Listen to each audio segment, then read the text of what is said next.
우리나라 속담에 물에 빠진 사람 건져놨더니 보따리 내놓으라 한다, 이런 말이 있습니다.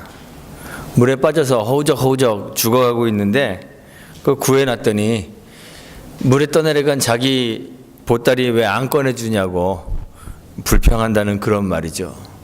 은혜를 잊고서는 감사하지는 못할 망정 오히려 은혜를 베푼 사람을 원망하거나 또는 비난하는 그런 배은망덕한 사람들이 종종 있습니다. 몇 년 전에 인터넷에 한 의사가 이런 글을 올린 적이 있습니다. 개인 병원 이제 의사인데요. 개업인데 83세 된 한 할아버지가 그 개인 병원 대기실에서 떡을 먹다가 그만 떡이 목구멍에 걸려서 질식하게 됐습니다. 그래서 온몸이 막 퍼렇게 질려서 이제 질식으로 목숨을 잃을 그런 상황이 되었는데, 이 의사가 그 하임리히법이라고 그 사람들 이렇게 뒤에서 복부를 안아갖고 세게 콱 누르는 거 있잖아요, 그렇죠? 그 하임리히법으로 응급처치를 했습니다. 근데 막 해도 이게 걸린 떡이 튀어나오질 않아서 여러 차례 아주 좀 세게 그렇게 했나 봐요.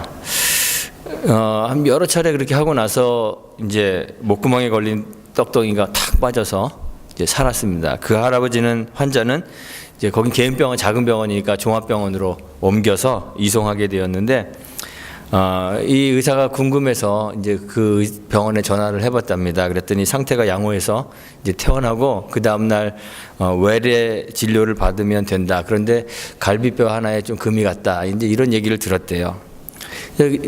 이제 일이 다 끝났나 보다 했는데 며칠 후에 그 할아버지의 보호자가 전화를 해서 도대체 응급처치를 어떻게 했길래 갈비뼈가 박살났느냐고 그러면서 항의 전화를 하더랍니다. 그리고 의료보험 그 심사평가, 한국의 의료보험 그 심평원이라는 거 있잖아요. 의료보험 심사평가원에서 이 환자가 종합병원에서 진료받았던 그 치료비를 이 의사한테 청구를 했다는 그런 글을 써 올렸습니다. 사실이 아니기를 바라는데, 이 해프닝이 사실이 아니기를 바라지만 사실 우리 집안에는 이런 적반하장격의 일들이 너무 많이 일어난다는 사실이 우리 마음을 아프게 합니다. 우리 세대가 감사를 잃어버린 것 같습니다. 특히 우리나라 사람들이 감사를 많이 잃어버린 것 같아요. 캔트릴 레러라는 게 있는데요. 그 캔트릴 사다리라는 게 뭐냐면 자기가 행복한가 안 한가를 1부터 10까지 이렇게 제일 행복하면 10, 제일 안 행복하면 0인가 이렇게 수치로 계산하는 게 있는데요. 그거를 GDP가 뭔지 아시죠? 국내 총생산 GDP하고 함께 이렇게 비교를 한 통계가 있어서 제가 봤는데요. 우리나라보다 훨씬 못 살지만 행복한 나라들이 굉장히 많습니다. 그런데 우리나라보다 잘 살면서 행복하지 않은 나라는 거의 없습니다. 그러니까 국내 총생산, GDP 같은 이러한 그 지표는, 객관적인 지표는 막 올라가는데 우리나라가 GDP로는 세계 작년까지 11위였다 그래요. 근데 올해 12위로 하나 떨어졌다 그러더라고요. 삶의 여건과 환경들은 좋아지고 객관적 수치들은 계속 올라가는데 여전히 삶에 만족하지 못하고 불만 가득 가지고 있는 사람들이 많습니다. 그래서 한국에는 불편러라는 용어가 생겼어요. 프로는 프로페셔널이잖아요. 그러니까 전문적으로 그 불평을 하는 사람들을 불편러라 그러더라고요. 불편러. 이것저것 그냥 뭐든지 쓸데없이 트집 잡기 혈안이 되어 있는 사람들이 참 많이 있습니다. 사람들은 여전히 삶이 팍팍하고 또 빈부격차가 심해서 상대적 박탈감을 경험합니다. 그래서 그런 상황을 견디기 힘들어하는 사람들이 많이 있습니다. 그래서 참 감사할 일이 별로 없다, 이렇게 사람들이 생각하고 살아갑니다. 너무 힘든 일이 많으니까 참 감사할 수가 없네요. 이렇게 생각하는 거죠.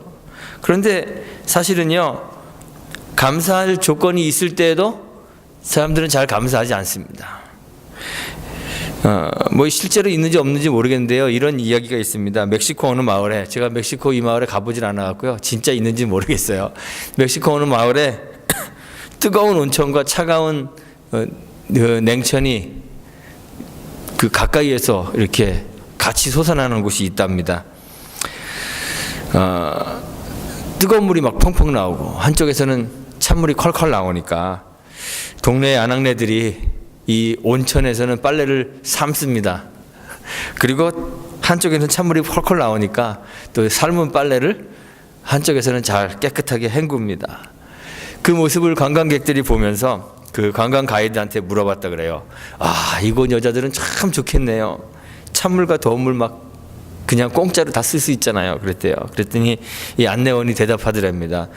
이곳 여자들은 감사보다 오히려 불평이 많습니다. 왜요? 그랬더니 비누가 안 나오잖아요. 그러더래요. 우스갯소리겠죠.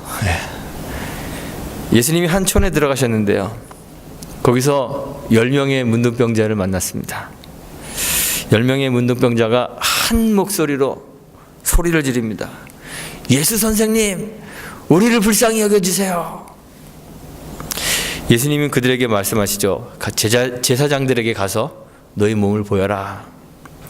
그리고 그들이 제사장에게로 가는 동안 주님께서 그들의 문둥병을 깨끗하게 치료해 주셨습니다. 그런데 그 고침 받은 10명의 문둥병자들 가운데 오직 사마리아 사람 한 명만 예수님께로 돌아와서 감사를 표현하죠. 주님이 묻습니다. 10사람이 다 깨끗함을 받지 아니하였느냐? 그런데 그 9은 어디 있느냐? 이 이방인 외에는 하나님께 영광을 돌리러 돌아온 자가 없느냐? 이렇게 물어보셨습니다. 감사하지 않는 것은요, 감사할 조건이 없어서가 아닙니다. 감사할 일들이 없어서 감사하지 않는 것은 아닙니다. 출애굽해서 가나안으로 향하던 이스라엘 백성들은 정말 수많은 감사의 조건들이 있었음에도 불구하고 늘 감사하지 말아야 될 핑계거리들을 찾아냅니다. 기가 막히게 찾아내고 불평을 해댑니다. 이 성경에 나오는 이스라엘 백성들이 그야말로 프로 불평러예요. 하나님이 그들에게 얼마나 많은 은혜를 베풀어 주셨는지 금방 잊어버립니다. 이방 땅에서 애굽의 신들을 섬기며 거친 노역과 박해로 신음하고 있을 때 하나님이 이적과 기사를 베푸셔서 그 노예되었던 땅에서 그들을 구원해 주셨습니다. 그들 위해서 홍해 바다를 갈라서 그 바닷길을 마른 땅으로 만들어 주시고 광야에 길을 내어 주셔서 그들이 걷게 하시고 사막에 강물이 넘쳐 흐르도록 하시고 그들의 조상이 보지도 못하고 알지도 못했던 하늘의 양식을 하늘로부터 단비처럼 내려주셨습니다. 고기가 먹고 싶을 때에는 진 사면에 메뚜기 떼가 까맣게 떨어져서 코에서 냄새가 날 정도로 고기를 먹을 수 있도록 그렇게 하나님이 은혜를 베풀어 주셨죠. 낮에는 구름 기둥으로, 밤에는 불 기둥으로, 낮의 해와 그 찬송에 있는 것처럼 낮의 해와 밤의 달이 그들을 상치 못하고 해하지 못하도록 하나님이 보호하셨어요. 신명기 8장과 느헤미야 9장에 보면 40년을 광야와 들판에서 생활하는 동안에 결핍함이 없었다 그래요. 결핍함이 없었다. 입고 있는 옷은 헤어지지도 않고 또 오랫동안 행군하는데도 발이 부르트지를 않습니다. 제가 군대 훈련 받을 때 200km 행군했는데요. 200km 행군하고 나니까 그때 이제 발에 물집 생기지 말라고 막 발에다가 이 반창고 같은 거 이렇게 탁 붙이고 걸었는데 반창고를 못 대겠더라고요. 다 발이 터져갖고 이 싹 떼려고 그랬더니 반창고만 떨어지는 게 아니라 살이 같이 이렇게 떨어져서 얼마나 힘든지 몰라요. 근데 저는 한 4일 행군했는데 40년 동안 행군을 하는데요, 하나님이 그들의 발이 부르트지 않도록 보호해 주셨습니다. 얼마나 큰 은혜예요.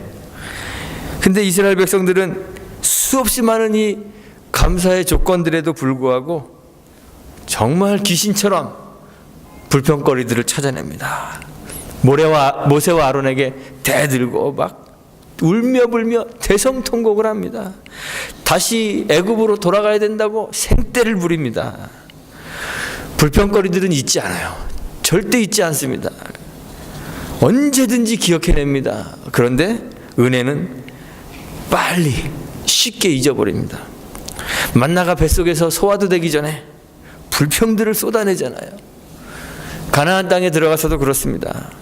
가나안 땅에 들어가고 만나가 그치고 그 땅의 소산을 먹게 되면 자신들의 손으로 뿌린 씨앗, 그것으로 농사를 짓고 추수해서 그 양식을 먹게 되면 그들은 금방 광야에서 인도하여 먹을 것을 공급해 주시던 하나님의 은혜는 정말 쉽게 잊어버립니다. 그들이 수확한 풍성한 곡식들과 또 번성한 우양들, 소와 양떼들을 보면서 풍족한 소유물을 만들어낸 자기의 손을 대견하게 여깁니다. 이야, 내 손이 금손이야. 교만해집니다. 그리고는 은혜를 베푸시고 우리의 삶의 필요들을 공급해 주시는 하나님 여호와 은혜는 금방 잊어버립니다. 그래서 하나님께서 이스라엘 백성들에게요, 감사를 명령하십니다. 이스라엘 백성들이 한 해의 마지막을 맞이할 때 추수를 끝내고 난 후에 그들과 그들 조상이 광야에서 생활했던 것처럼 초막을 짓고 거기 거하여서 자기들을 보호해 주셨던, 일용할 양식을 하늘에서 내려주셨던, 그들을 먹이시고 입혀주셨던 그 하나님을 기억하면서 감사하라고 명령을 내리십니다. 여호와 하나님께서 자기 백성을 어떻게 돌보셨는지 좀 잊지 말고 기억하고 감사하게 하려고 하나님께서 초막절을 지키라 그렇게 명령하신 거예요. 우리도 이스라엘 백성들과 똑같습니다. 감사는 쉽게 잊어버립니다. 감사할 줄 모릅니다. 원하는 오래 기억하면서도 정말 은혜는 깃털처럼 가볍게 여깁니다. 그러잖아요. 다들 한 번 좋아한 사람 끝까지 좋아하는 거 어렵습니다. 살다 보면요, 좀 미운 부분들이 자꾸 나타나갖고요, 처음엔 좋아했어도 나중에 원수가 되는 사람들이 꽤 많습니다. 그런데 한 번 싫어한 사람 끝까지 싫어하는 거는 누구나 다 잘합니다. 나는 한 번 아니면 죽어도 아니야. 거의 대부분 사람들이 그렇게 얘기하잖아요. 이건 누구나 다 잘해요.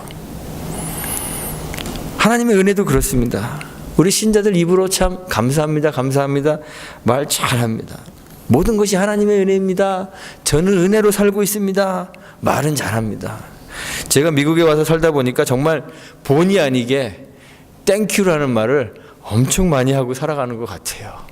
뭐 이메일이나 또는 뭐 텍스트 메시지나 이런 거 보낼 때 보면 뭐 별로 감사한 일이 아닌데도 그 끝에다가 땡큐 이렇게 써갖고 딱 보내죠. 마트에서 물건 사고 뭐 식당에서 음식 먹고 계산대 앞에 서서도요, 계산하고 난 다음에 땡큐 이렇게 하고 돌아설 때가 참 많습니다. 근데 돌아서서 나오면서 생각해요. 아니 내가 물건 팔아줬는데 왜 땡큐지? 그리고 나올 때가 많이 있습니다. 입으로는 하나님의 은혜 감사합니다, 감사합니다 입에 달고 살지만 사실 우리의 삶을 이렇게 보면요, 바라는 것도 많고 불평도 많고 불만이 많습니다. 가만 생각해 보면 하나님이나 다른 사람들에게 참 섭섭한 것들이 많기도 하겠다 이런 생각이 들 때도 있긴 있습니다. 주변의 사람들이 다 내 마음 같지 않잖아요. 그렇죠? 그래서 내가 원하는 기대치에 대부분의 사람들이 다 미치지 못해요. 저희 부부가 어느 날 이게 이렇게 가만히 이야기하다가 그런 얘기 한 적이 있어요. 제가 야, 세상에 참 이상하지 않은 사람 찾아보는 게 참 어려운 것 같아. 이런 제가 그런 얘기를 했어요. 그러니까 뭐 다들 친하고 가까워서 그렇지 남이라고 생각해 보면 야, 정말 이상한데 이런 생각이 드는 부분들이 누구에게나 다 있더라고요. 내가 원하는 기대치에 대부분의 사람들이 미치지 못합니다. 생각해 보세요. 누가 나한테 내가 원하는 대로 해주겠어요? 그렇지? 불편하고 부당하게 느껴지는 것들이 참 많이 있습니다. 사람에게만 그런 게 아니라 하나님께도 그렇습니다. 물론 우리가 이 세상에 올 때 빈손으로 왔는데 하나님께서 지금까지 먹여주시고 입혀주시고 필요한 것들을 공급해 주셨으니까 참 감사하죠. 그런데 때로는 간절히 기도하는 우리의 소원을 하나님이 못 들은 채 하실 때가 있잖아요. 삶이 정말 힘들고 고통스럽고 힘이 들어서 눈물을 흘리며 간구하는데 그 기도가 응답되지 않을 때가 있잖아요. 여전히 눈에서 눈물이 마르지 않을 때, 하나님, 나는 하나님 이렇게 열심히 섬기고 기도도 많이 하는데 하나님은 어떻게 나한테 이럴 수가 있으시죠? 하나님, 이런 상황에서 내가 어떻게 감사할 수 있겠어요? 이렇게 말하고 싶을 때가 참 많이 있잖아요. 그런데 감사라는 것은 감사의 조건이 있을 때 하는 것이 아닙니다. 하나님의 명령입니다. 이스라엘 백성들에게 감사를 명령했듯이 우리에게도 하나님께서 감사를 명령하셨습니다. 바울이 데살로니가 교회 성도들에게 항상 기뻐하라, 쉬지 말고 기도하라, 범사에 감사하라고 명령합니다. 그리고는 이것이 그리스도 예수 안에서 우리를 향하신 하나님의 뜻이라고 그렇게 이야기했습니다. 물론 우리 삶에는 우리가 믿음의 눈을 가지고 보면 감사해야 할 하나님의 은혜가 차고 넘칩니다. 우리의 믿음의 눈으로 들여다보기만 하면 어디서나 감사할 수 있는 하나님의 은혜를 넘치게 발견할 수 있습니다.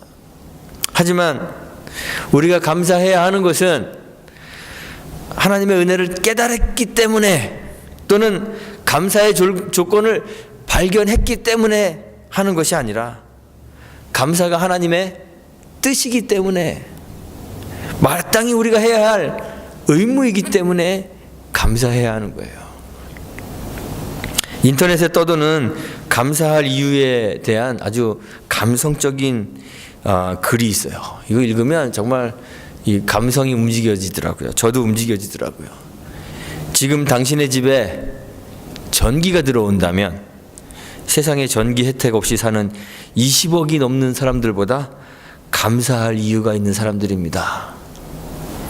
오늘 아침 일어났을 때 당신의 몸이 건강하다면 당신은 이번 주를 넘기지 못할 100만 명의 환자들보다 감사할 이유가 있는 사람입니다. 지금 은행에 돈이 조금이라도 있고 당장 쓸 돈이 얼마라도 있으면 당신은 전 세계에 살고 있는 사람들 중에 8%의 부자 안에 드는 감사할 이유가 있는 부자입니다. 이런 종류의 감사할 이유들을 쭉 적어놨더라고요. 우리 일상에서 그냥 우리가 당연하게 생각하고 소유하고 있는 그런 작은 것들에서 감사할 이유를 발견하고 감사하라는 아주 좋은 글이에요. 그런데 성경이 말하는 감사는요, 그것을 넘어가야 되는 거예요. 집에 전기가 들어오지 않아도, 은행에 잔고가 없고 지금 당장 쓸 돈이 없어도, 아침에 건강한 몸으로 일어날 수 없더라도 그래도 감사해야 된다는 것이죠. 그렇게 하는 것이 그리스도 안에서 우리를 향하신 하나님의 뜻이라는 것입니다. 하박국 선지자가 기록한 유명한 찬양이 있죠. 성경에 기록되어 있죠.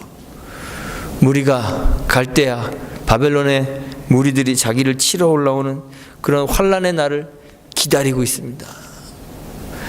얼마나 두려운지 뼈가 썩는 것 같고 무릎이 부딪혀서 뼈가 다 깨질 것 같은 그러한 고통을 느끼며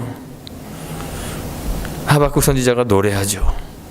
하박국 3장 17절에서 비록 무화과 나무가 무성치 못하며 포도나무에 열매가 없으며 감람나무에 소출이 없으며 밭에 식물이 없으며 우리의 양이 없으며 외양간에 소가 없을지라도 나는 여호와를 인하여 즐거워하며 나의 구원의 하나님을 인하여 기뻐하리로다. 하박국이 찬송하는 이 찬송과 기쁨은 일상에서 발견한 감사의 조건들 때문이 아닙니다. 감사의 조건 때문이 아니라 감사의 조건을 발견할 수 없는 그 어려운 상황 속에서 그럼에도 불구하고 오직 구원의 하나님을 인하여 하나님 때문에 기뻐하는 것이에요.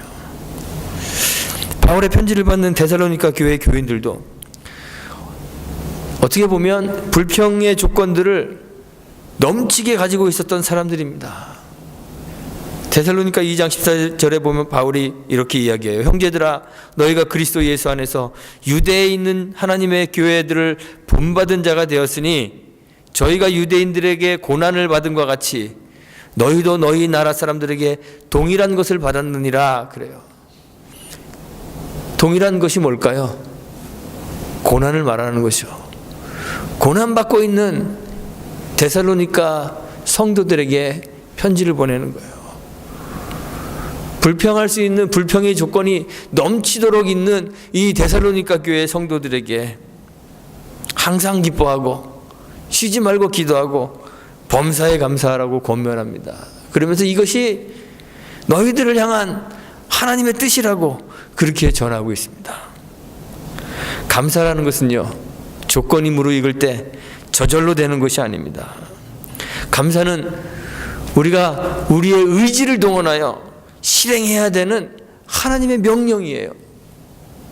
우리는 본성적으로 감사를 모르는 그러한 존재들이기 때문에 감사의 조건을 찾아서 감사하려고 하면 결코 감사할 수 없는 그런 사람들입니다.